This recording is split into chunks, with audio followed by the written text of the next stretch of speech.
जगन्नाथ मंदिर प्रतिष्ठा उत्सव आज जीव मानकर विग्रह रत्न देखिपे आज यही उत्सव को आस आम बुली जा बहुत जिते मत दुख दुर्दशा विपद आपद पड़े जिते ही प्रभु को डाकी प्रभु से शुणी आज मोर गोटे अनुभूति मुझे जो दुकान गोटे कर बसी से गोटे साप एपटू आसला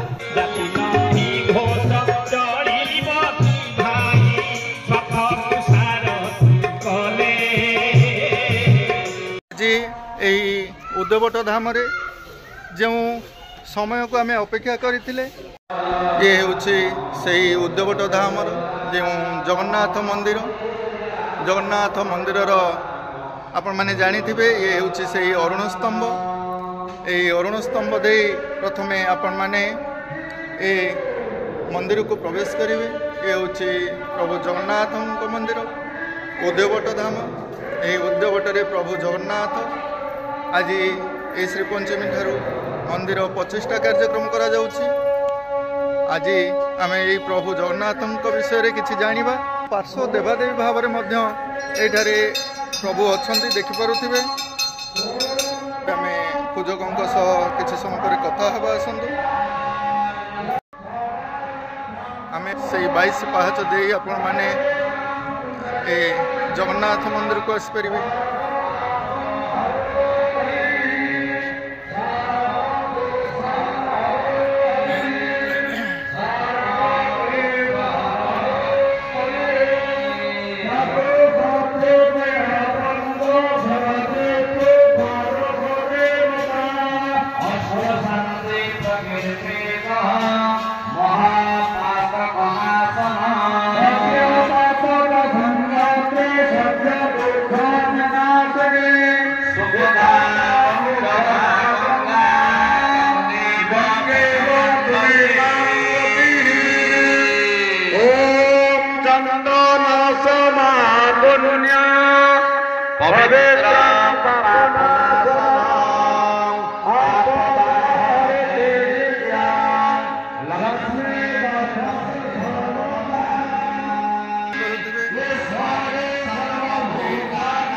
जगन्नाथ धाम उद्यवट आम माँ विमला मंदिर पार्श्व देवी भाव में माँ विमला अच्छा महाकाली माँ महाकाली ये माँ महाकाली आसतु आम माँ महाकाली विषय पूजकों किसी जाना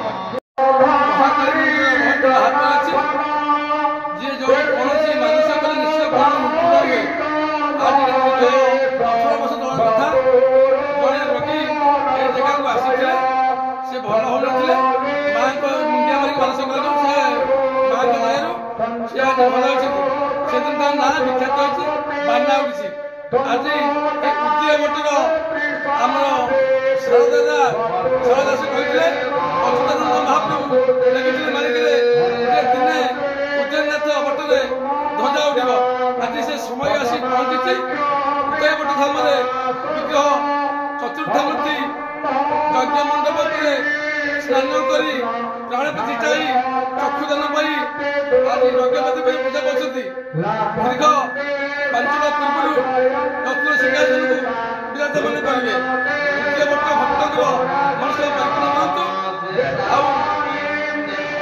भक्त मैंने एकाकी रखिले उद्यवट आसतु अच्युतानंद महाप्रभु शक्ति है। धन्यवाद। मंदिर बेढ़ा परिक्रमा चली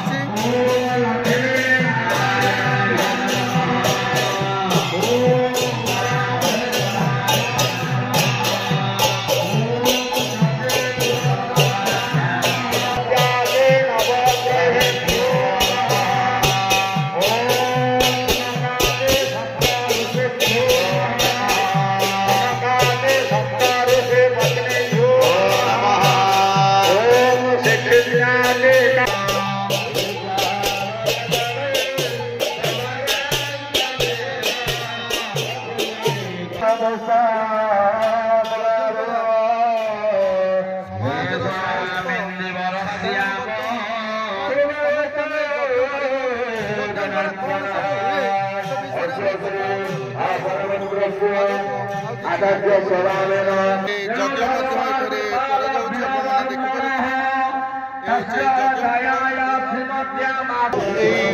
ठारे जगतरनाथ जगन्नाथ बा कल्किंकर आविर्भाव कथा कहते आम आज बाबा कल्किंकर विषय वस्तु जाना प्रतिष्ठा दिवस ए उद्योगट धाम प्रभु जगन्नाथ आज तांकर नूतन मंदिर को जाउछन्ति देखिपारुथिबे। ये होछि प्रभु जगन्नाथंकर नूतन मंदिर। ये मंदिर को प्रभु आज जाउछन्ति प्रतिष्ठा दिवस तांकर। यही दिन में आम किसी कथा जानवा थिला जे बाबा आमर उद्योगट धाम रही आज यही कल्किं विषय वस्तु बहुत जानी किसी कही ए जगार ए उद्योगट धाम जगन्नाथ किपर यही पूजा पाँच कहीं जगन्नाथ ये पूजा पाइले कलिजुगर शेष समय जगन्नाथ ये किपर आविर्भाव हे मालिका वर्णित कौन अच्छी आस बाबा आम से विषय जप जगन्नाथ चतुर अक्षर जेबे हो स्थिर जपिले शंकर हेले अजम्बर जागिले ज्योतिकी धर नयन को कर स्थिर हो सुमन उदय हेबे निराकार तपत कांचन जहाँ शरीर ताकू बारे ध्यान कर क्षर ऊपर हंस जपुति मंत्र से मंत्र को जपी तरी गले गोपी भावे राजीव से ही पयर प्रभु राजवास महापुरुष लिखिले तेणु से कहले आम जगन्नाथ ये गोटे स्थापना करूँ से कहले कर से बाबू तो से देखी जप जगन्नाथ तापर कड़की वाला आसिले से कहले जे बाबा देखी कड़की विषय कहते कड़की नारायण राधे शुण क कमल पर जाइन आसन काउरी मंडल पर बसे गोला हाट कारण लभ्यू जे त्रिकुट संधि भेट कि शब्द को 12 तथी पर किशुनी किशुनी शुभे सिंहनाथ धीरे कुंजवन मध्य देख किशुथ विहारे कृष्ण राधा हास देखू तहिरे केते केते रूप धरी भावग्राही कैवल्य दूर राजीव दास जे नगई कहले खगवती नाथ को से कही कड़की कौन विषय देखी आम गोटे कड़की मृत्यु करी हाँ कर से भी कले जगन्नाथ से भी कले देव कहई राजवास सुरक्षा पाइब जंत्र काटी मंत्र जो बुझाई देव कहई राजवास सुरक्षा पाइब कौन जंत्र काटब कौन मंत्र बुझे देव तार हूँ महापुरुष लिखिले मंगला शून्य प्रकृति मात्रा व्यापीन कहीं दिए सूतजन्म पंचम बीज गोटे अक्षर लिखिब ताकि खंड विखंड कले 5टा मात्रा हम 5टा मात्रा को 5टा बीज करदेव 5टा बीज 7टा 12 बाहर कर 7टा 12 रू 9टा ग्रह बाहर कर 9टा ग्रह रू 27टा नक्षत्र बाहर कर आपको जे बाहर कर पारिब से जंत्रकाटी मंत्र जो बुझाई न देव कहई राजवास सुरक्षा पाइब राजवास को बाणी ये होची से प्रभु जगन्नाथ मंदिर आम उद्योगट धाम प्रतिष्ठा दिवस रे जोगदे एठारे देखिपारे यज्ञ कार्य सब करा श्रद्धालु मानकर भिड़ अच्छी ये धाम को बहुत लोग आसुच्च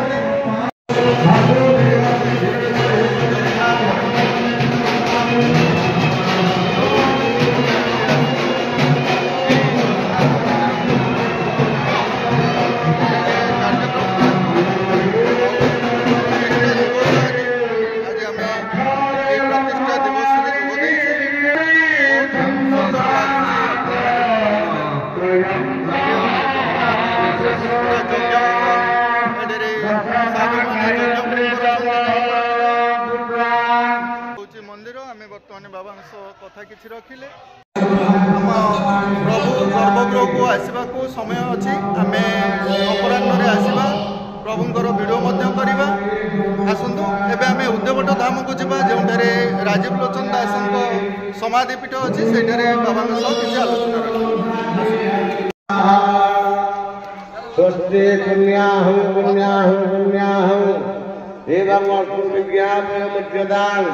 जो यज्ञ मान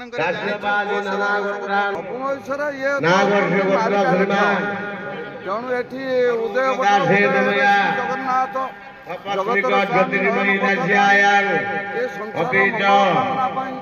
ଏଠି ଉଦୟ ଏବଂ ଧାନ କରି ସମସ୍ତଙ୍କର ସୁଖରେ ରଖନ୍ତୁ। ଧନ୍ୟବାଦ।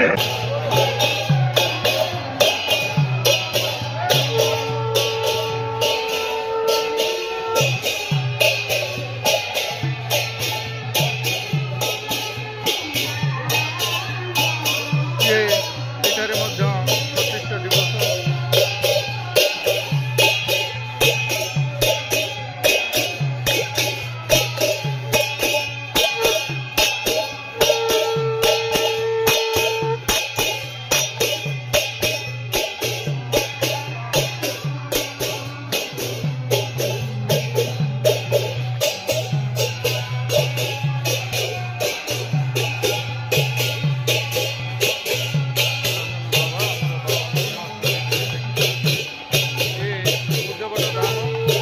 उपस्थित थिबा कार्यकर्ता पूजक शिक्षाविद माने उपस्थित अछंती आमे आलोचना रखिबा ए धाम विषय रे आसु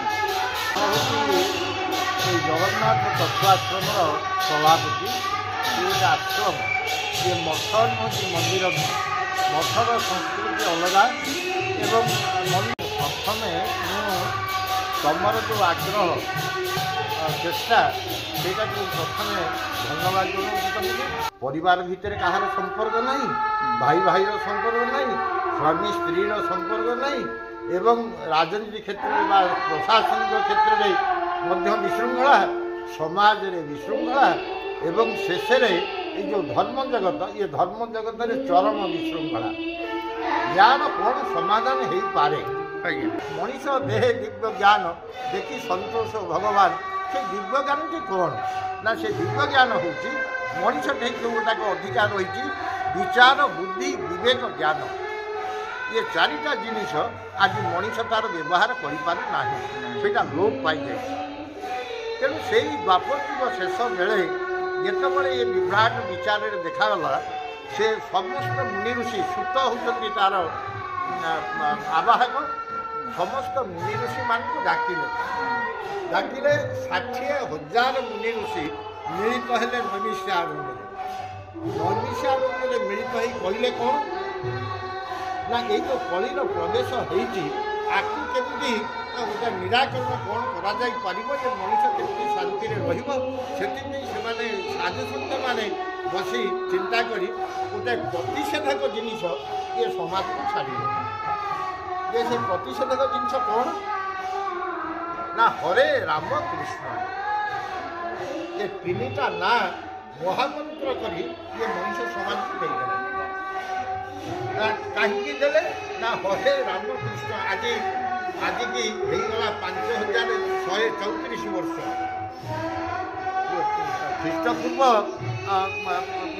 3,110 वर्ष तले ये द्वापर युग आरंभ होमर शास्त्र प्रमाण कौची एवं ये 2024 होगला एप्रकार है 5,134 वर्ष बीती जाइए ये जो प्रतिषेधक मुनि ऋषि मैंने ये मनीष समाज में शांति रही आज विचार करा जाऊ यही हरे राम कृष्ण को जप करी भजन करी आज 5,000 वर्ष बीतीगला आमर सामाजिक स्थिति कौन पारिवारिक स्थिति कौन प्रशासनिक स्थिति कौन आ धर्म जगत में कौन एठार एक प्रश्नवाची भी सृष्टि करुच्छे कहीं कौन से प्रश्नवाची कहीं हो पारा ना एवं से भी कही यहाँ गोटे प्रतिषेधक प्रिभेंटिव मेजर किंतु यहाँ कौन ना सत्य युगर देवता होती हरि जहाँ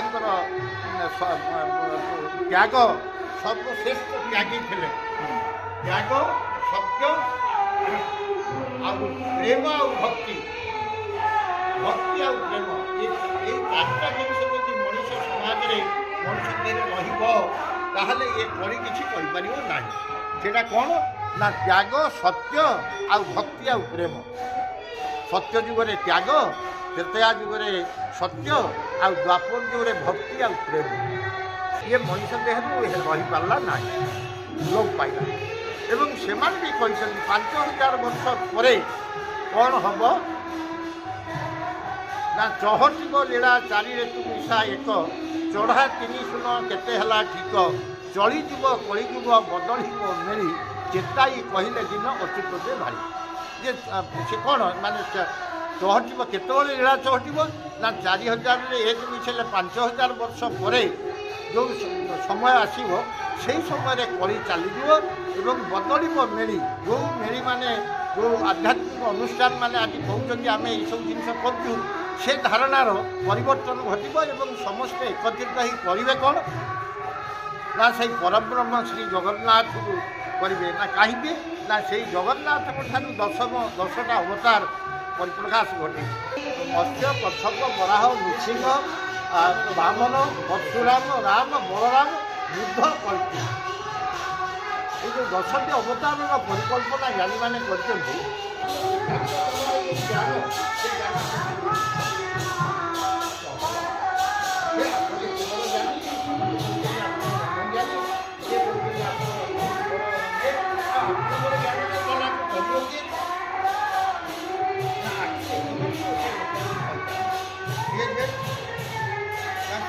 ब्रह्मा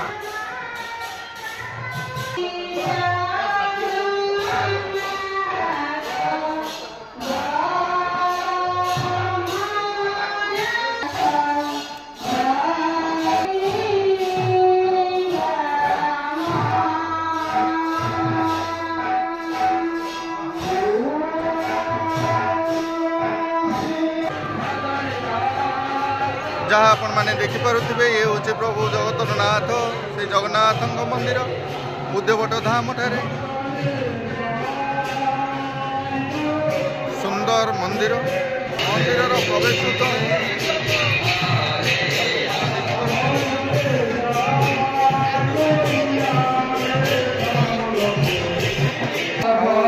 मंदिर बेड़ा परिक्रमा करवा भक्त व श्रद्धालु मैंने अच्छा कार्यक्रम चलुची भजन कीर्तन चलुची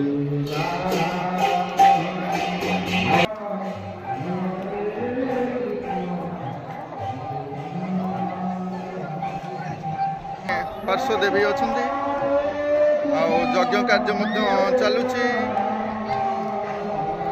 आज प्रतिष्ठा दिवस प्रभु श्री जगन्नाथंकर आम ये जगन्नाथ धाम को आसी यही बुलवा बेले आम पाखे किसी कुनि कुनि पिला माने अछंती पिला को क्लास पढ़ुच अच्छा क्लास 6 बा 6ठ श्रेणी रे समस्ते पाठ पढ़ुचंती देवट धाम जगन्नाथ मंदिर एठारे आम आसी आज पहुँचे श्रद्धालु माने देखि परुथिबे प्रसाद सेवन करुछंती एही 3 दिन धरी कार्यक्रम होती तथापि आम आस किसी बंधु ठार जाना केते दिन धरी कार्यक्रम हम आज शेष दिन यज्ञ हो दीर्घ 4 दिन हो प्रतिदिन 8,000 10 लोक होती आज शेष दिन ये प्रोग्राम 14,000 लोक खाइबे 4 दिन धरिक चलला आज शेष 15,000 लोक प्रसाद सेवन कर आस आज देखा किपरि भाव में आमर श्रद्धालु भक्त मैंने प्रसाद सेवन करुँच तो मैंने खाई सारे प्रसाद पाई सारे जहा हो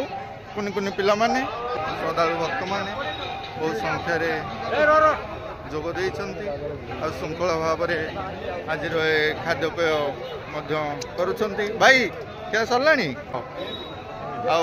आस आम ए देखा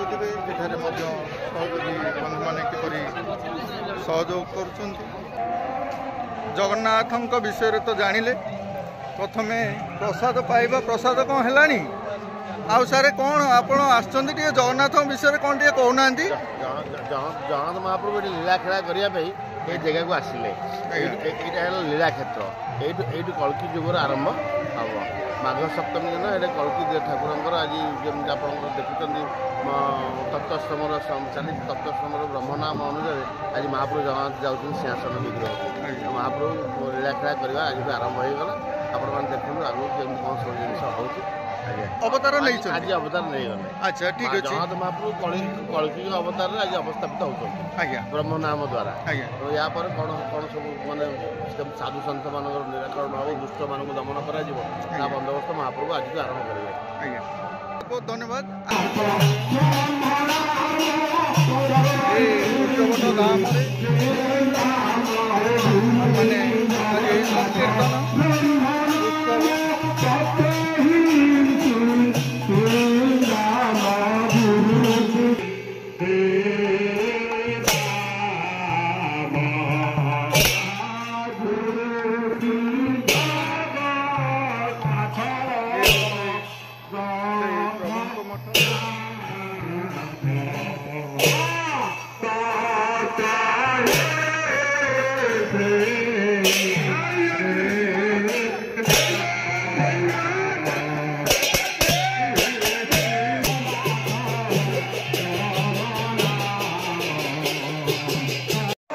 ये ହେଉଛି ସେହି ଉଦ୍ଧବଟ ଧାମ ଯେଉଁଠାରେ ରାଜୀବ ଲୋଚନ ଦାସଙ୍କର ସମାଧିପୀଠ। ଏକ ଚତୁଃପାର୍ଶ୍ୱରେ ଦେଖିପାରୁଥିବେ ଆପଣମାନେ ମହନ୍ତମାନଙ୍କର ମହନ୍ତ ଲକ୍ଷ୍ମୀଧର ଦାସ ମନ୍ଦିର ଚତୁଃପାର୍ଶ୍ୱ। ଏ ହେଉଛି ସେହି ଜଗନ୍ନାଥ ମନ୍ଦିର।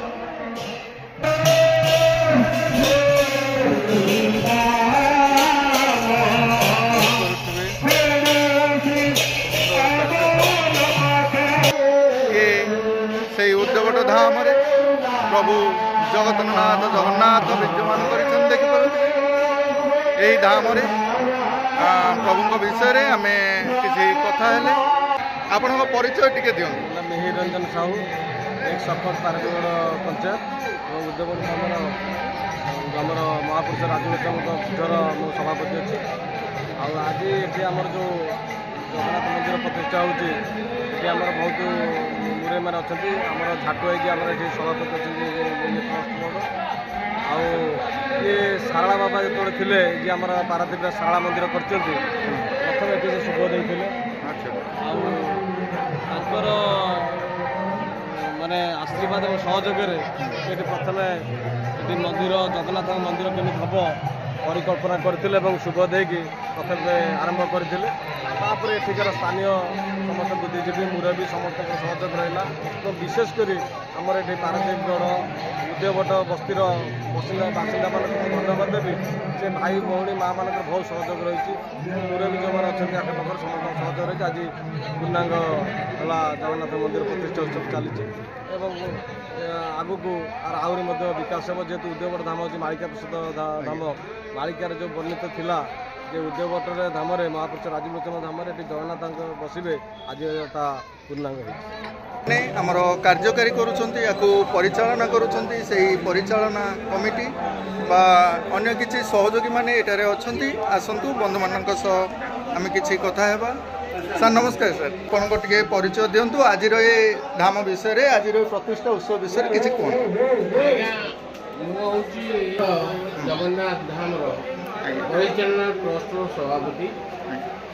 ଠାକୁରଙ୍କର ଉତ୍ସବ 31 ତାରିଖରୁ ଆରମ୍ଭ ହୋଇ 4 ତାରିଖରେ ଆଜି ଠାକୁର ଆସ୍ଥାନକୁ ବିଜେ କରିବେ। କାଲି ପ୍ରାଣ ପ୍ରତିଷ୍ଠା ହୋଇସାରିଛି। ଆଜି ସିଂହାସନକୁ ଠାକୁର ବିଜେ କରିବେ। ହଜାର ହଜାର ଭକ୍ତଗଣ ମହାସମାରୋହରେ ଏହାକୁ ପାଳନ କରୁଛନ୍ତି। ଆମର ସମସ୍ତ କର୍ମକର୍ତ୍ତା, ସ୍ଥାନୀୟ ଯେତେ ମୁରବୀ, ଗାଁ ମୁଖିଆ, ଏମାନେ ସମସ୍ତେ ମହିଳାମାନେ ମଧ୍ୟ ସମ୍ପୂର୍ଣ୍ଣ ସହଯୋଗର ହାତ ବଢ଼େଇଛନ୍ତି। ବହୁତ ସୁରୁଖୁରୁରେ ଏ କାର୍ଯ୍ୟ ଚାଲୁଛି। କହୁନାହାନ୍ତି ଆପଣ କୁହନ୍ତୁ। ଆଉ ଅଗଣିତ ଶ୍ରଦ୍ଧାଳୁ ଏଠାରେ ଉପସ୍ଥିତ ରହିବାରୁ ଏକ ଭବ୍ୟ ମୁହୂର୍ତ୍ତର ଆଗମନ ହେବ ବୋଲି ଆମେ ଆଶା କରୁଛୁ। ଇଏ ଏକ ସିଦ୍ଧପୀଠ, ମାଳିକା ବର୍ଣ୍ଣିତ ପୀଠ। ବାବା ସର୍ବେଶ୍ୱର ଦାସ ଏ ପୀଠର କାର୍ଯ୍ୟ ଆରମ୍ଭ କରିଥିଲେ। ଅନ୍ୟମାନଙ୍କର ସହଯୋଗରେ, ଆମମାନଙ୍କର ସହଯୋଗରେ ଏ ଅନୁଷ୍ଠାନ ପୂର୍ଣ୍ଣାଙ୍ଗ ହୋଇଛି। ଆଉ ଆଜି ପବିତ୍ର ମାଘ ସପ୍ତମୀ ତିଥିରେ ଜଗନ୍ନାଥ ସିଂହାସନ ଆରୋହଣ କରିବେ ଏବଂ ଅଗଣିତ ଭକ୍ତମାନଙ୍କୁ ଆଶୀର୍ବାଦ ଦେବେ। ଏହା ହିଁ ଆମମାନଙ୍କର ଅଭିଳାଷ ଥିଲା। ଆଜି ତା ପୂରଣ ହୋଇଛି। ଯାହା ମାଳିକାରେ ବର୍ଣ୍ଣିତ ହୋଇଛି, ଜଗନ୍ନାଥ ଏଠି କଳ୍କି ରୂପରେ ମେଛ ସଂହାର କରିବେ, ଯାହା ମାଳିକାରେ ଲିଖିତ ଅଛି। ରାଜୀବ ଲୋଚନ ଦାସ, ଅଚ୍ୟୁତାନନ୍ଦ ଦାସ ଏମାନେ ଆଗରୁ ଯାହା ବର୍ଣ୍ଣନା କରିଛନ୍ତି, ସେ ବାବଦରେ ଅତୀତ ଦିନମାନଙ୍କରେ ମାଘ ସପ୍ତମୀରେ ଏଠି ମଧ୍ୟ ସାଧୁ ସମ୍ମିଳନୀ ହୁଏ। ଚୁଗୁଲି ବ୍ରଦର୍ସର ରବି ଦାସ ୟାକୁ ଏ ପ୍ରକ୍ରିୟାକୁ ଆରମ୍ଭ କରିଥିଲେ। ଏ ମନ୍ଦିରର କାର୍ଯ୍ୟ ବାବା ସର୍ବେଶ୍ୱର ଦାସ ଆରମ୍ଭ କରିଥିଲେ। ଏଇଟା ଆମ ସମୟର ନୁହେଁ, ଏ ବହୁ ପୁରୁଣା ସମୟରୁ ଏ ସମୟ ଚାଲି ଆସିଥିଲା।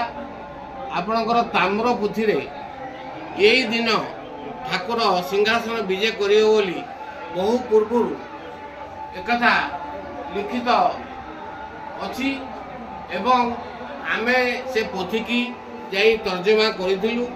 ସେ ପୋଥିରେ ଲିଖିତ ଯାହା ଯାହା ବିଷୟବସ୍ତୁ ସେ ଅନୁସାରେ ମନ୍ଦିରର କାର୍ଯ୍ୟ ସମାପନ ହେଇଛି। ତେଣୁ କଳ୍କି ଆମେ ତ ଆଉ ସେ କଥା କହିପାରିବୁନୁ ଯେ କେତେବେଳେ ଜଗନ୍ନାଥ ସଂହାର କରିବେ। ସେ ତାଙ୍କର ଇଚ୍ଛାମୟ, ସେ ତାଙ୍କର ଯେତେବେଳେ ସେ ସମୟ ଆସିବ ଯେ କାଳେ କାଳେ ସିଏ ଯେଉଁମାନେ ବିନାଶକାରୀ, ଯେଉଁମାନେ ଦୁଷ୍କର୍ମୀ, ତାଙ୍କୁ ସେ ବିନାଶ କରିଛନ୍ତି। ଏଇଠାରୁ ସତ୍ୟ ଯୁଗ ଆରମ୍ଭ ହେବ ବୋଲି ଯାହା ମାଳିକାରେ ବର୍ଣ୍ଣିତ ଅଛି ସେତିକି ଆମେ ଜାଣିଛୁ ଏବଂ ଅନ୍ୟ ଋଷିମାନେ ମଧ୍ୟ ଯେଉଁମାନେ ମାଳିକା ବର୍ଣ୍ଣିତ କଥା କହିଛନ୍ତି ସେ ମଧ୍ୟ ଏ କଥା ଉଲ୍ଲେଖ କରିଛନ୍ତି। ଆଜ୍ଞା, ବହୁତ ବହୁତ ଧନ୍ୟବାଦ ସାର୍। ରାଜୀବ ଲୋଚନ ଦାସ ଏକ ସିଦ୍ଧ ମହାପୁରୁଷ। ତାଙ୍କ ଘର ଏଇ ନିକଟରେ, ଏଇ ନିକଟ ପଞ୍ଚାୟତରେ ତାଙ୍କ ନିଜସ୍ୱ ଘର। ସିଏ ନୂଆ ଗାଁ, ସିଏ ଏଠାରେ ଆଶ୍ରମ କରି ସିଦ୍ଧି ପ୍ରାପ୍ତି ହେଉଥିଲେ। ସେ ବାବଦରେ ସମସ୍ତେ ଜାଣିଛନ୍ତି। ମୁଁ ସେ ବାବଦରେ ଅଧିକ କୌଣସି କଥା ମୁଁ ଯେତିକି ଜାଣିଛି, ତାଙ୍କ ନାମରେ ସେତେବେଳେ ମଧ୍ୟ ଏଠାରେ ଯେଉଁ ମଠ ସ୍ଥାପନ ହେଇଛି ସିଏ ମଧ୍ୟ ଏକ ସିଦ୍ଧ ଜାଗା। ତାଙ୍କ ନାମରେ ମଧ୍ୟ ତାର ନାମିତ ହୋଇକରି ଆଜି ପର୍ଯ୍ୟନ୍ତ ମଧ୍ୟ ଖାତା ଖତିଆନ ପଟାରେ ସବୁ ଅଛି। ତାଙ୍କର ସେଠି ସମାଧି ପୀଠ ମାନେ ଅଛି। ତାଙ୍କ ପରେ ବି ଯେଉଁମାନେ ସେଠି ଗୁରୁଜୀମାନେ ଥିଲେ ସେମାନଙ୍କର ସମାଧି ମଧ୍ୟ ସେଠାରେ ସ୍ଥାପନ କରାଯାଇଅଛି। ସେଠି ମଧ୍ୟ ବାର୍ଷିକ 2ଟି ସମ୍ମିଳନୀ କରାଯାଏ। ସେ ସମ୍ମିଳନୀରେ ମଧ୍ୟ ସମସ୍ତ ସହଯୋଗ ଆମ ତରଫରୁ, ଯାହା ଜଗନ୍ନାଥ ମନ୍ଦିର ଟ୍ରଷ୍ଟ ତରଫରୁ ସେଠି ମଧ୍ୟ ସହଯୋଗ ଯୋଗାଇ ଦିଆଯାଏ। ଆମ ସହଯୋଗରେ ପରସ୍ପର এই 3ଟି ଅନୁଷ୍ଠାନ କଳ୍କି, ରାଜୀବ ଲୋଚନ ଦାସ, ଜଗନ୍ନାଥ ଧାମ, ଏ 3ଟି ଯାକ ଏକ ବୋଲି ସେଇମାନେ ମଧ୍ୟ ସମସ୍ତେ ମୁକ୍ତ କଣ୍ଠରେ ସ୍ୱୀକାର କରିଛନ୍ତି। ଆଗାମୀ ଦିନ କ'ଣ ହେବ ସେ କଥା ଈଶ୍ୱରଙ୍କୁ ଜଣା। ଯାହା ହେଉ ଆଜିର ଏଇ ପ୍ରତିଷ୍ଠା ଉତ୍ସବରେ, ପ୍ରଭୁ ଜଗନ୍ନାଥଙ୍କ ପ୍ରତିଷ୍ଠା ଉତ୍ସବରେ ସାର୍ଙ୍କ ସହ କିଛି କଥା ହେଲା ପରେ ଆମେ ବହୁତ କଥା ଜାଣିଲେ। ଅନେକ ଐତିହ୍ୟ ଆମେ ଏଇ ଚ୍ୟାନେଲ ମାଧ୍ୟମରେ ଖୋଜୁଛେ। ଧନ୍ୟବାଦ ସାର୍। ନମସ୍କାର ଆଜ୍ଞା, ମୁଁ ହେଲି ସରୋଜ ସ୍ୱାଇଁ। ଆମ ଗ୍ରାମ ହେଲା ନିମିଡ଼ି। ମୁଁ ତ ପ୍ରାୟ ମୋ ହେତୁ ପାଇବା ଭିତରୁ ମୁଁ ଦେଖି ଆସୁଛି ଏ ଧାମକୁ, ଉଦ୍ୟବଟ ଧାମ ଆମର। ସେଇ ଦର୍ଶନ ଦେଖିବାକୁ ଯିବା ଦର୍ଶନ। ଆଜ୍ଞା ଆଜ୍ଞା, ହଁ, ମାଙ୍କ ପାଖରୁ ଟିକେ ଆଜି ଆମେ ଏଇ ଜଗନ୍ନାଥଙ୍କ ମନ୍ଦିର ବିଷୟରେ ଜାଣିବା ବା ଜଗନ୍ନାଥ ସଂସ୍କୃତି ବିଷୟରେ। ଯାହା ଦେଖିଛୁ ଉଦ୍ୟୋଗରେ ସେଇଆ ଆଜି ଦେଖୁଛୁ। କ'ଣ ନୂଆ ହେଇକିରି ଆସିଛନ୍ତି, ହେଇଛନ୍ତି, ଆଉ ବହୁତ ଖୁସି ଲାଗୁଛି, ଆଉ ଭଲ ଲାଗୁଛି। ଏଠି ଉଦ୍ୟୋଗରେ ନୂଆକିରି ହେଇଛି, ଆମେ ଲୋକମାନେ ଆସିଛୁ ଦେଖିବା ପାଇଁ। ବହୁତ ଖୁସି ଲାଗୁଛି, ଭଲ ହେଇଛନ୍ତି, ଯଜ୍ଞ ଭଞ୍ଜ ହେଉଛି, ବହୁତ ଖୁସି ଲାଗୁଛି। ବହୁତ ଲୋକ ସମାଗମ ହେଇଛନ୍ତି। ଛତିଆ ଆସିଛନ୍ତି ସେଥିପାଇଁ ଯଜ୍ଞ ଭଞ୍ଜ ହେଉଛି ବହୁ ଆଡ଼ମ୍ବରରେ। ହଁ, ବହୁ ଆଡ଼ମ୍ବରରେ ଏ ଜଗନ୍ନାଥ ମନ୍ଦିର ପ୍ରତିଷ୍ଠା କରାଯାଉଛି। ଆଉ ତାର ପ୍ରତିଷ୍ଠା ଉତ୍ସବ ମଧ୍ୟ ବହୁତ ଧୁମଧାମରେ ଏଠାରେ ପାଳନ କରାଯାଉଛି, ଆପଣମାନେ ଦେଖିପାରୁଥିବେ। ଆଉ ମା ଏତେ ମାନେ ଜଗନ୍ନାଥଙ୍କ ବିଷୟରେ କହିଲେ, ତଥାପି ଧାମ ବିଷୟରେ କହିଲେ, କଳ୍କି ଅବତାର ବିଷୟରେ କିଛି କହିବି ମା? ହଁ, ସେଇ ବିଷୟରେ ଟିକେ କହୁନା।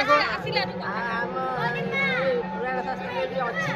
ଆଉ ଉଦ୍ୟୋଗରେ କଳ୍କି ଅବତାର ବାହାରିବେ, 12 ହାତ ଖଣ୍ଡା ଧରିକି ବାହାରିବେ। ଆଉ ଆମ ପାରାଦୀପରେ ତ ଓଡ଼ିଆ ବାକି ଅଛି, ପୂରଣ ହବ ଆଉ। ଆଚ୍ଛା, ଏବେ କଳ୍କି ଅବତାର ନେବେ ନାଇଁ କି? ଏଇଟା କଳିଯୁଗ ଚାଲିଛି ନାଇଁ କି? ଏଇ କଳିଯୁଗ ଶେଷ ବର୍ତ୍ତମାନ ହେବାକୁ ଯାଉଛି। କାହିଁକିନା ଆମେ ଜାଣିଛେ ମାଳିକା ବର୍ଣ୍ଣିତ ଅଛି ଯେ କଳ୍କି ଅବତାର ନେଇ ଆସିବେ, ମେଲ୍ଛ ସଂହାର କରିବେ। ଇଏ ସେ ସମୟ ଉପନୀତ। କୁହନ୍ତୁ, ଆଜିର ଏଇ ଯେ ଉଦ୍ୟବଟ ଧାମକୁ ଆସିଛ, କ'ଣ କେମିତି ଆଜି ଏ କାର୍ଯ୍ୟକ୍ରମ ହେଉଛି ସେ ବିଷୟରେ କିଛି କୁହ। ଆମେ ତ ଛୋଟବେଳୁ ଏଇଟା ଦେଖୁଛୁ, ଏଇଟା ଆମ ଘର, ଏଇଠି ଆମେ ତ ଦେଖୁଛୁ, କିନ୍ତୁ ଜାଣିଥିଲୁ ଯେ ଏଇଠି ଦିନେ ହବ ବୋଲି। ଏଇଠି ଯେଉଁ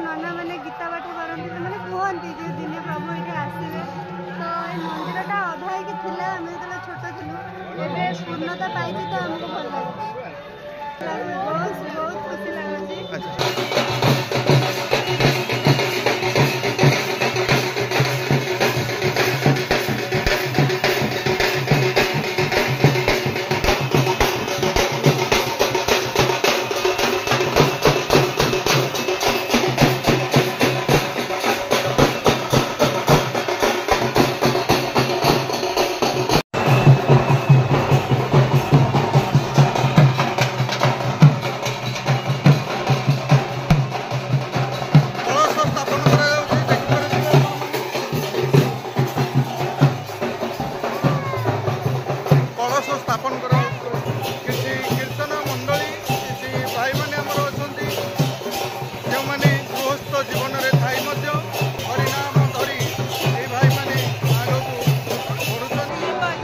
आम ननांग सह ए विषय टिके कथा हवा। कलश शुभर प्रतीक जेकोसी पूजा अर्चना करागले कलश शोभायात्रा आगे तेणु बर्तमान नेत उत्सव चलती नेत बंधा हे बंधा हे तेणु से सबू जो मैंने बाड़ाग्राही अच्छा मंदिर जो मैंने नेत उत्सव दायित्व दिखाई से बर्तमान नना पुरोहित समस्ते जाइए बर्तमान उत्सव पर आमर महाप्रभु आरती अच्छी यज्ञमंडप महाप्रभु अच्छा नीति रीति अनुजाई साढ़े 2:30 3टा भितर महाप्रभु रत्न सिंहासन विजय कर।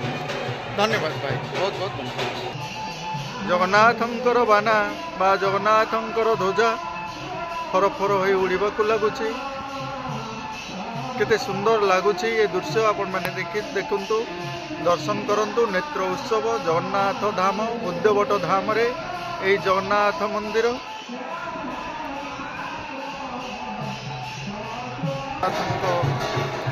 बाछटी आणुंट श्रद्धालु मैंने मंदिर को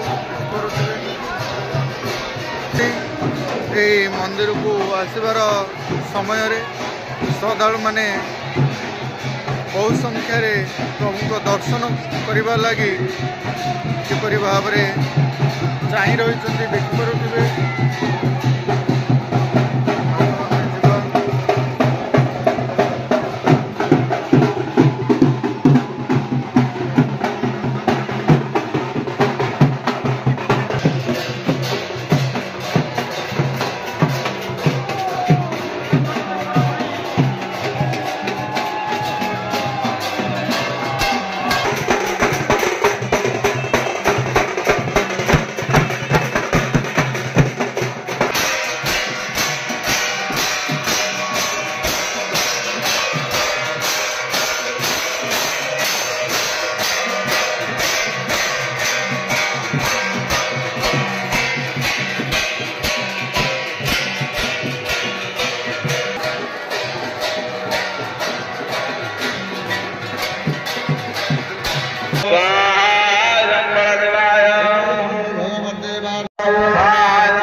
ପିଲାମାନଙ୍କୁ ଗଡ଼େଇ ଦିଆଯାଏ, କାହିଁକି ଗଡ଼େଇ ଦିଅନ୍ତି କିଛି କହିବେ, କହିପାରିବେ?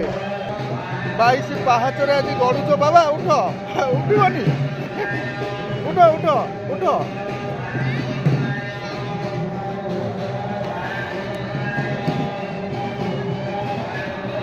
ଆଜି ସେବା କାର୍ଯ୍ୟରେ ନିଜକୁ ନିୟୋଜିତ କରିଛନ୍ତି, ଆପଣମାନେ ଦେଖିପାରୁଥିବେ।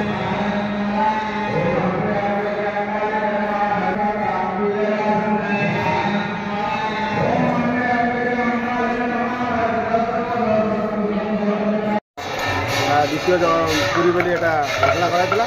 ଆଜି ଏହା ସତ୍ୟ ହେବାକୁ ଯାଉଛି। ଆଜି ଯେଉଁ ବିଗ୍ରହ ପ୍ରତିଷ୍ଠା ହେଇଛନ୍ତି, ବହୁ ଦର୍ଶକ ଏଠି ଉପସ୍ଥିତ ଅଛନ୍ତି। ଏମାନଙ୍କ ସମସ୍ତଙ୍କର ଆଶା ଭରସା, ଆଉ ମଧ୍ୟରେ ଜଗନ୍ନାଥଙ୍କର ବିଗ୍ରହ ମାନେ ପହଡ଼ ଖୋଲିବ ବୋଲି ଆମେ ଅପେକ୍ଷା କରିଛୁ। ଆଉ ମାଳିକା ବଚନ ଅନୁସାରେ ଏହା ସବୁ ସତ୍ୟ ହେବାକୁ ଯାଉଛି। ମାଳିକା ଯେଉଁ ଥିଲା ଯେ ଦିନେ ନା ଦିନେ ସତ୍ୟାପଟରୁ ମାନେ ଭଗବାନ ଶ୍ରୀ ଜଗନ୍ନାଥ ମହାପ୍ରଭୁ କଳା ଅଡ଼ା ଧଳାରେ ଆସି ଉଦ୍ୟପଟରେ ବିରାଜମାନ ହେବେ, ବେଶ ସଂହାର କରିବେ। ପ୍ରଭୁ ଜଗନ୍ନାଥଙ୍କ ପହଡ଼ ଖୋଲିଲା। ଏହି ସମୟରେ ପ୍ରଭୁଙ୍କୁ ଦର୍ଶନ କରିବା ପାଇଁ ଭକ୍ତମାନଙ୍କର କିପରି ଆଗ୍ରହ, ପ୍ରଭୁଙ୍କୁ ଦର୍ଶନ କରୁଛନ୍ତି। ଆଉ ଲାଗିଲା ମୁଁ ଏଡିଟିଂରେ କାଟିବି। ଶ୍ରଦ୍ଧା ତାଙ୍କ ମହିମା ଥିଲା ବୋଲି ଦର୍ଶନ ହିଁ ପାଇଲୁ, ଦର୍ଶନ ପାଇସାରିଲା ଫେରୁଛୁ। ହଉ ଭାଉଜ, ବହୁତ ବହୁତ ଧନ୍ୟବାଦ। ପୁଅ ବି ଆସିଥିଲ, ପାଠ ପଢୁଛ? ହଉ, ଭଲ ପାଠ ପଢିବ। କୋଉ କ୍ଲାସରେ ପଢୁଛ? ହଉ, ଧନ୍ୟବାଦ। କିଛି ତ ପରିଚୟ ଟିକେ ଜଗନ୍ନାଥଙ୍କ ବିଷୟରେ ଜାଣିବା, କୁହନ୍ତୁ। ଉଦ୍ୟବଟ ଧାମର ବହୁତ ମାହାତ୍ମ୍ୟ ଅଛି। ମାଳିକାରେ ଉଦ୍ୟବଟ ଧାମ ବିଷୟରେ ବହୁତ ବର୍ଣ୍ଣିତ ହେଇଛି। ଯେଉଁ ଧାମର ମାହାତ୍ମ୍ୟ ଏତେ ଯେ ଏଇଠୁ କଳ୍କି ଅବତାର ବାହାରିବେ ଏବଂ ମ୍ଲେଚ୍ଛ ସଂହାର କରିବେ। ଏହା ସାରା ଭାରତ ବର୍ଷରେ ଯେତେବେଳେ କଳିଯୁଗର ଶେଷ ହେବ ଏବଂ ସତ୍ୟଯୁଗର ସ୍ଥାପନ ହେବ, ସେତେବେଳେ ସ୍ୱୟଂ ଜଗନ୍ନାଥ 12 ହାତ ଖଣ୍ଡା ଧରି କଳ୍କି ଅବତାରରେ ମ୍ଲେଚ୍ଛ ସଂହାର କରିବାର ଯେଉଁ ଭବିଷ୍ୟବାଣୀ ମାଳିକାରେ ବର୍ଣ୍ଣିତ ହେଇଛି, ତାହା ଆଜି ପୂର୍ଣ୍ଣାଙ୍ଗ ହେଇଛି। ଆଜି ମହାପ୍ରଭୁ ଜଗନ୍ନାଥ ତାଙ୍କ ରତ୍ନ ସିଂହାସନରେ ବିଜେ କରିଛନ୍ତି। ହଜାର ହଜାର ଲକ୍ଷ ଲକ୍ଷ ଭକ୍ତ ଶ୍ରଦ୍ଧାଳୁ ଆଜି ଗହଣରେ ସେ ଆଜି ରତ୍ନ ସିଂହାସନରେ ବିଜେ ହୋଇଛନ୍ତି। ଆଜି ଦିନ ତମାମ 4 ଦିନ ଧରିକରି ଏଠି ବିଭିନ୍ନ ପ୍ରକାର କାର୍ଯ୍ୟକ୍ରମ, ପୂଜା ଅର୍ଚ୍ଚନା 1 ତାରିଖରୁ 4 ତାରିଖ ପର୍ଯ୍ୟନ୍ତ ଆଜି ସମ୍ପୂର୍ଣ୍ଣ ପୂର୍ଣ୍ଣାହିତ। ଆଜି ରତ୍ନ ସିଂହାସନରେ ବିଜେ କଲେ ମହାପ୍ରଭୁ। ଆଜି ମହାସମୁଦ୍ର ଜନସମୁଦ୍ର ହେଇଥିଲା। ଆପଣମାନଙ୍କୁ ଅଶେଷ ଅଶେଷ ଧନ୍ୟବାଦ ଦେଉଛି ଏବଂ ସମସ୍ତଙ୍କୁ ନିମନ୍ତ୍ରଣ କରୁଛି ସ୍ୱୟଂ ଜଗନ୍ନାଥ ମହାପ୍ରଭୁଙ୍କୁ ପୁଣି ଏହି ଉଦ୍ୟବଟ ଧାମରେ ଆସିକରି ଦର୍ଶନ କରନ୍ତୁ ଏବଂ ତାଙ୍କର ସାନ୍ନିଧ୍ୟ ଲାଭ କରନ୍ତୁ। ଏଠି କହୁଛି ଜୟ ଜଗନ୍ନାଥ। ପୂଜକଙ୍କ ସହ କିଛି କଥା ହେବା ଏବଂ ଆଜି ଏ ଭଗବାନଙ୍କ ବିଷୟରେ କିଛି ଜାଣିବା। ଆସନ୍ତୁ, ଆଜିର ଭିଡ଼ିଓଟିକୁ ଏଇଠି ଆମେ ଶେଷ କରିବା।